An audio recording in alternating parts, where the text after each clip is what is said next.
Hey everyone, welcome back to Upside Down Data. I am very happy to announce that our website that we've been working on in collaboration with Jay over at Daily Crypto Analysis is now live and free to access. So the URL to the site is polaritydigital.io. There's a link to it in the description. I encourage you to go and check it out so you can look at the things that we're about to talk about in this video for yourself. So before I get into that, I do just want to mention again that this is a site we put together in collaboration with Jay over at Daily Crypto Analysis. Highly recommend you go and subscribe to his channel if you haven't already. He puts out great content, very data-driven in the approach, just like ours, which has made this collaboration a very natural fit. So I want to go ahead and just walk through kind of what's on the site and what it's telling us. So before we get into that, this is the beta version of the site. So this is kind of the base version, the base functionality. But we expect to be adding a lot more to it in the coming weeks to months. So watch out for that. So I'm going to show you what we have so far. But again, expect more to be arriving to this site in the coming weeks and months. So this first page, the first kind of main landing page that you're going to see when you navigate to polaritydigital.io is going to be this dashboard page. And what this is, it's really a home for the metrics that we have here at Upside Down Data, our different indicators. If you've been following the channel, you probably already recognize a lot of these names that you're seeing in these column headers, right over here. So the first, the tab you're going to be sent to by default is this Market Analytics tab. This is the one that's going to have all the data from our different models on it. So you can see it'll by default be ranked by market cap order. So of course, Bitcoin's at the top, Ethereum, etc., going down. And then as you go over, you'll see our different models. So here we have the short-term UDPI level for right now for Bitcoin. We have the medium-term UDPI level, the long-term level. We also have the momentum bias indicator over here, the trend confidence indicator, its current level. And then we have the critical levels for both the TCI, so the trend confidence indicator, and the MDC. And if you're familiar with those models, being above the critical level is bullish, being below the critical level is bearish. So we'll talk about these a bit more in a second, but I just wanted to show this off. So as you scroll down, you can see that all the different assets that we have indicators live for right now are here in this Market Analytics tab. And there's a lot of interesting things that you can do with this page, with this dashboard. So it's giving the current levels. And one of the things that we've talked about a lot on our channel in the past is this idea of rotation. The idea that if you're riding an asset up and it starts to get to high levels of risk, one strategy that one can employ is to start taking profits off of those assets that are getting more risky and pivoting those profits into lower risk assets which maybe haven't run yet or have the potential to run in the future, or more potential upside, if we're using the language in the UDPI, more upside potential than what you were currently in. So one of the nice things you can do is you can sort by our different metrics. So we can sort by something like the UDPI short term, or we do with any of the other ones. Let's just go ahead and do this. And if we sort to look at the highest level right now, we see some kind of interesting things come out. We can see that Polkadot is actually the highest level right now, just a bit above Phantom at 2.25 on the short-term UDPI, followed by Phantom, followed by Solana, followed by Near. And what's useful about this is, let's imagine you were riding Polkadot, you realize some of that upside potential. What this is telling you is that in the short term, it's starting to maybe get a little bit exhausted. And what that might mean then is, maybe it's reasonable, if you're taking profits off of Polkadot, to look, if you wanted to put that money back in the market, where should you look? Well, you probably don't want to look at Phantom or Solana because they're also just right up there with it. And so, to the extent that they're getting overextended, their upside potential might be expected to be a bit limited, at least in the short term. Again, short-term UDPI, days to weeks, kind of the short-term outlook, that they're probably, more likely to have to catch their breath here than maybe something that hasn't really run yet. So then you could do is just sort the other way and say, okay, what are the assets then that maybe haven't run as much, or at least sitting lower on their short-term UDPI? And we see names like XRP, Multiverse X, BNB, Litecoin, Chainlink, Polygon. They're ones that are sitting a bit lower and actually sitting below zero. So there's no guarantee that those ones will just go ripping off on some parabolic move to the upside. What the UDPI is telling you is that it thinks that there's more short-term upside potential in those assets than currently exists in something like DOT or like FTM. And so that's this idea of rotation, that in a bullish phase or in a bullish impulse, profits tend to rotate off of assets that perform well into ones that perform less well. you can use things like the UDPI to maybe get a sense of which ones are those ones that are overextended and the ones that maybe haven't gone on a run yet. So obviously none of that's financial advice. You make your own opinions about how to interpret these data, how to think about them, etc. But that's just one potential use case of them that we've talked about before on the channel. So that's something I wanted to highlight first here. And you can do that with anything. You can sort by any of these different indicators that we have. If you want to see the assets that actually have the highest momentum bias currently, you can do that. And interestingly, HBAR actually sits at the top, even though its UDPI is not the highest, which might suggest that there's a lot of momentum in it, and it actually isn't as overextended as some of these other ones that we've seen. So there's some insights you can get by comparing some of these different things to each other. The other thing that you'll just note by looking at this is how every single asset that we're monitoring is above the critical levels for both the TCI and the MDC, which can tell us that this really is a big move in the market that we've seen, that basically things have gotten bullish across the board, which is something that you'd expect to see in a bigger move up. If you're seeing some assets flipping over, some assets not, that might mean that you're just kind of in a more choppy sideways part of the market where things haven't really picked a direction. This says that, at least for now, the market has very much picked a positive direction. But if you start seeing this flip the other way, and a lot of assets start losing their MDC level or their critical TTI levels, that might be a sign of worry. That even if a single asset you're watching, let's say ETH maybe, stays above its critical levels, if a bunch of other ones flip below, that could be a sign of weakening in the market that might be potentially concerning down the line. So something that you can keep an eye on there. So that's one of the ways that you can look at this dashboard. Not only does it give you all of the current data across all of these different metrics, and if you have any questions about what any of these metrics are, we have both short-term descriptions or short-form descriptions in these little information bubbles, and also we actually recorded a bunch of different tutorial videos. So I made a bunch of different tutorial videos that break down each of these different models and how you should interpret the data, or how you can interpret what the data mean. The current levels, what they mean. So that's the dashboard view. I encourage you to go poke around it for yourself, get an idea of what's going on. We also have this altcoins tab over here. Now what this is it's basically not just the assets that we have indicators for, but it's just the top, I think the top 250 assets by market cap.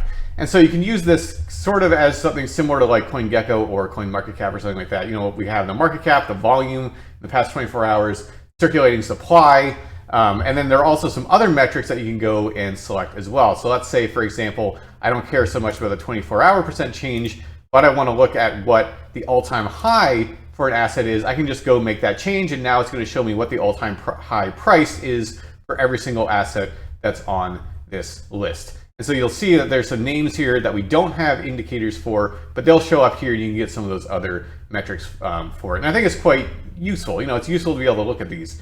I should mention that down the line, we're hoping, and we very much plan, to add support for a lot of additional metrics beyond just the ones that we currently support. So we currently support around 27, 28 different assets. We're planning on expanding that quite largely. So expect over time more and more of these assets on this altcoin page that we don't have indicators for to start migrating, being represented in that market analytics tab. That's something we very much plan to do. So if you have assets that you think would be nice to have indicators for, feel free to leave comments, leave suggestions. We'll take a look at those. And then as we're going and adding new assets to be supported by indicators down the line, we'll take into account what we've seen from the community, what people would find the most interesting. So that's the other kind of piece of this here. So now I want to pivot over to another really interesting and I think incredibly powerful and useful aspect of the website. So if you click on the little menu button over here, this Workbench tab over here, and this is something that I think is very interesting.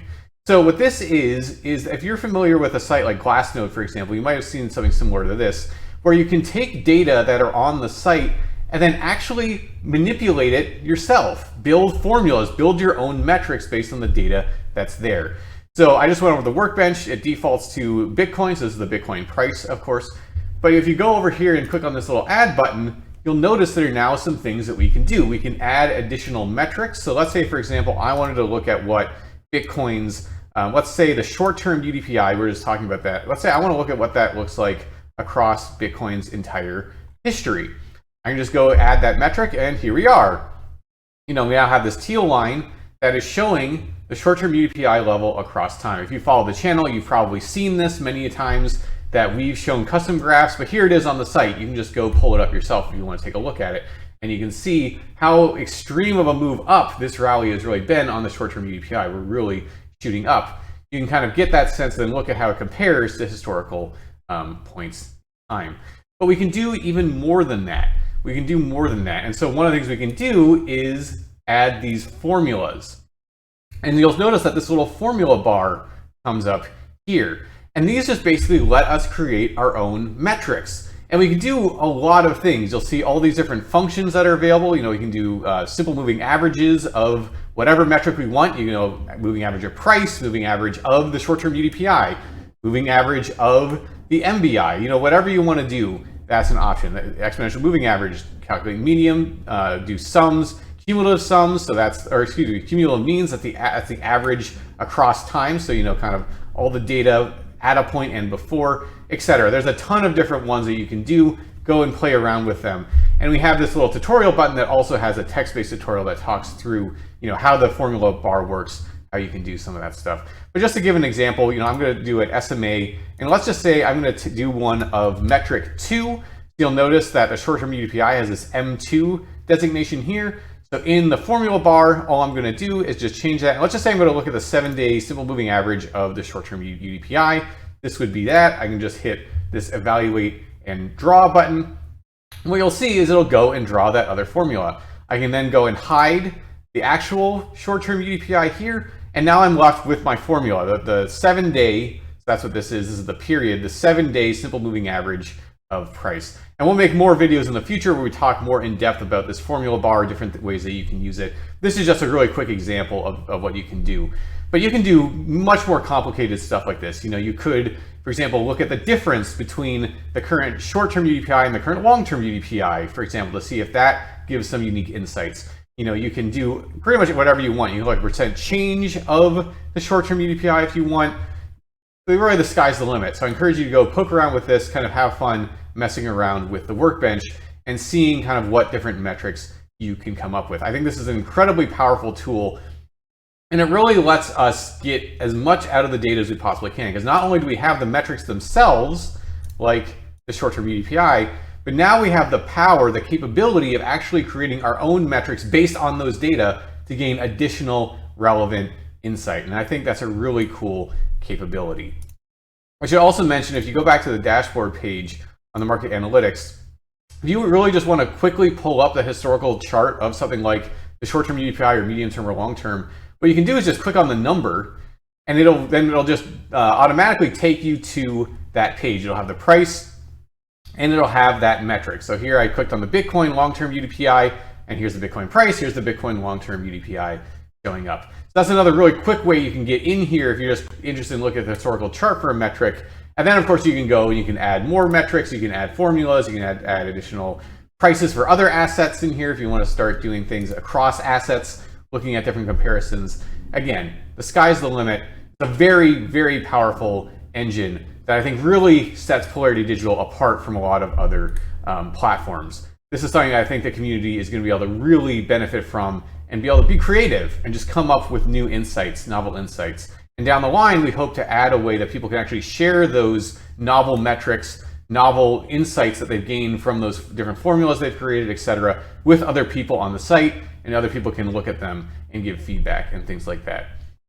So I think this is going to be a really powerful thing. It's certainly something I'm going to be using in future videos to show not just the metrics themselves, but also novel insights that I come up with using the Workbench tool.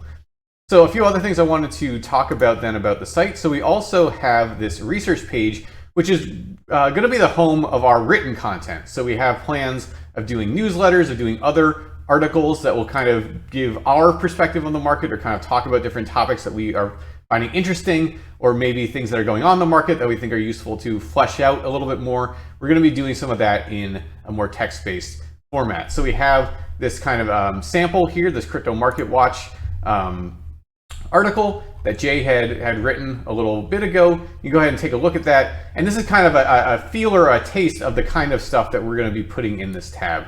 And so that's going to be something that's going to be coming down the line with the website. So look out for more of that in the future now that the site is going live.